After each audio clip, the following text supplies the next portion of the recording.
Nah, kemudian yang lain adalah kisah Nabi Musa yang Allah Subhanahu wa taala ketika Nabi Musa meminta waj'alli waziran min ahli Harun akhi, dan jadikan untukku ya Allah seorang wazir dari keluargaku, ya, seorang pendamping, seorang penolong yang itu berasal dari keluargaku. Dan Nabi Musa kemudian menentukan dari keluarga beliau itu siapa? Harun akhi, Harun ya Allah saudaraku.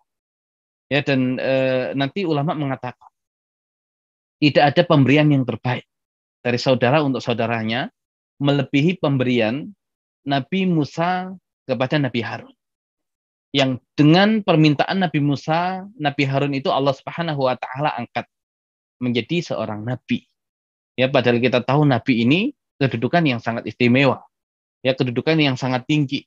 Karena tidak semua manusia kemudian bisa menjadi nabi. Bayangkan sekelas Umar bin Khattab saja, yang Nabi mengatakan seandainya ada nabi sepeninggalku yang cocok itu Umar. Tapi kata Nabi tidak ada nabi setelahku. Ya, sekelas Umar begitu saja nggak cocok. Ya, Abu Bakar juga nggak cocok.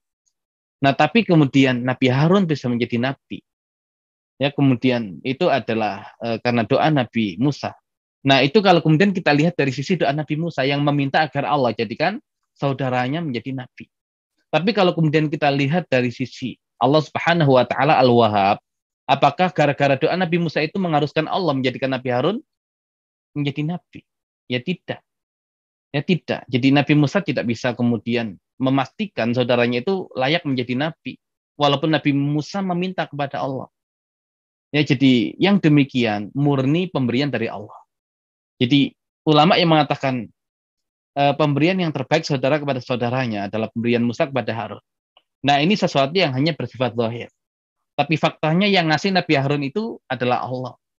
Terlepas Nabi Musa doa atau tidak, itu tidak mempengaruhi harusnya. Tapi mungkin itu adalah tadi wasilah. Ya, wasilah, tapi bukan itu penyebab utamanya. Jadi kenapa Nabi Harun menjadi nabi? Ya karena Allah berkehendak yang memberikan kenabian kepada Nabi Harun. Apakah itu gara-gara doa Nabi Musa?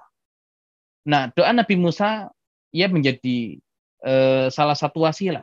Tapi bukan itu penentunya. Penentunya adalah murni pemberian dari Allah Subhanahu wa taala. Jadi ya jangan lupa, ya kita boleh kemudian berusaha mengambil sebab, tapi jangan lupa kepada musabib. Ya jangan lupa kepada musabib. Jadi kadang kita gara-gara faktor sebab tadi melupakan musabib. Ya, ini jadi masalah. Musabib itu yang memberikan sebab, yang membuat sebab. Kalau sebab itu hanya wasilah, hanya perantara. Ya kita makan itu ya menyebabkan kita kenyang. Tapi siapa yang menjadikan kita kenyang? Bukan makanan itu. Yang menjadikan kita kenyang adalah Allah Subhanahu wa taala. Ya kita minum ya menjadi sebab ya kita tidak haus, hilang haus kita. Tapi sebetulnya siapa yang menghilangkan haus dari kita? Itu Allah Subhanahu wa taala. Jadi doanya Nabi Musa itu sebab, tapi walaupun itu sebab ya tidak bisa dipastikan kemudian Allah akan kasih. Tapi seandainya Allah kasih itu murni pemberian dari Allah Subhanahu wa taala. Makanya dikatakan wa wahabna lahu min rahmatina akhahu Harun nabiyya. Dan kami hibahkan untuknya, ya, dan kami anugerahkan untuknya min rahmatina, dari rahmat kami, akhahu, yaitu saudaranya Harun yang bernama Harun nabiyya, menjadi seorang nabi. Ya, jadi Nabi Harun diangkat menjadi nabi adalah hibah dari Allah Subhanahu wa taala untuk siapa? Untuk Nabi Musa. Ya, apakah karena doanya? Ya tidak harus. Tapi doa itu adalah tadi ikhtiar yang dilakukan oleh manusia untuk mendapatkan hibah dari Allah. Tapi yang namanya hibah dia tidak terpengaruh dengan apapun.